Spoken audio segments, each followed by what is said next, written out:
Lauren Manis. I'm 21 years old. I'm an organizer with Sunrise, Rhode Island.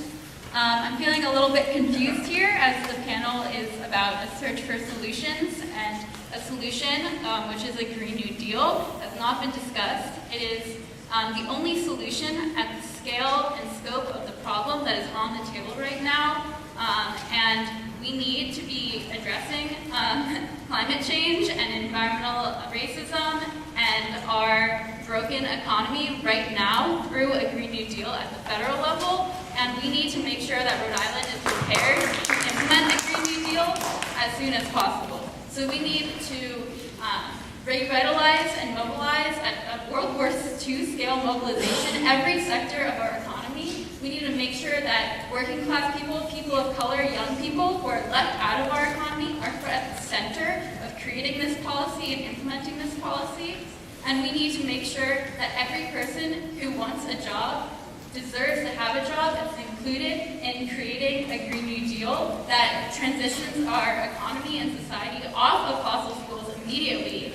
We need to not build any more fossil fuel infrastructure. We need to make sure that everyone who's transitioning off of fossil fuels undergoes just transition, so has job training and make sure that they can have a job in any new clean energy industry.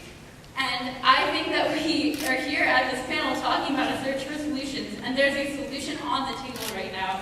We need to all be mobilizing together. There's a critical election coming up, and there's no youth on this panel. There's very little youth in this room. There's very little people of color and people who are being most impacted by climate change in this room.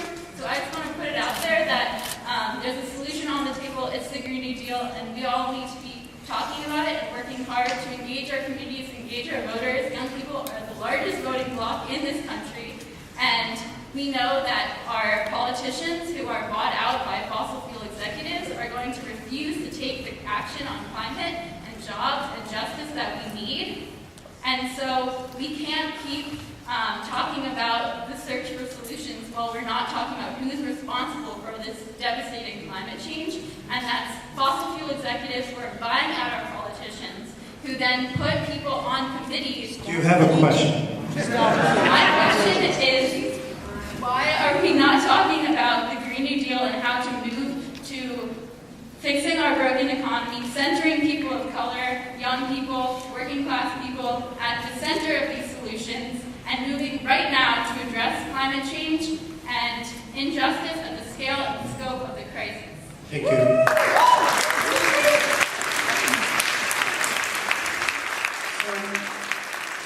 Nicole Hernandez-Hammer, I'm going to pick on you because you're well-traveled and you've been talking about this across the country, and I'm wondering if you have an answer for, what's going on with the Green New Deal and what can we be doing in Rhode Island? Well, first I want to thank Lauren for her comments and for the work of Sunrise in general, and then Sunrise in Rhode Island. I think you're right on point with that. I think the Green New Deal is probably our best bet to make that 11-year deadline that we have, that the IPCC and the National Climate Assessment has outlined for us.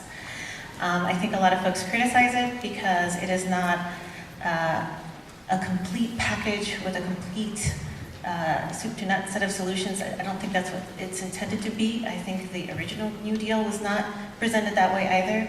It's a guideline for legislation and policy, and it sets the goals and the standards that we should be striving for.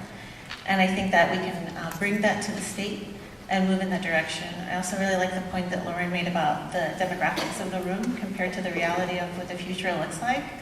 Rhode Island is about 25% people of color, but this audience is nowhere near that number. So I think if we want to start moving towards equity and towards what the future looks like, we need to change the processes within the state government, within the municipal governments, and also within the green organizations that, in my opinion, are shockingly more white-led than in other parts of the country. I've done a lot of work in the South, and I was really excited to come to New England because I thought, okay, I'm going to go to a blue state. People are woke. People are woke there. And I got quite a shock.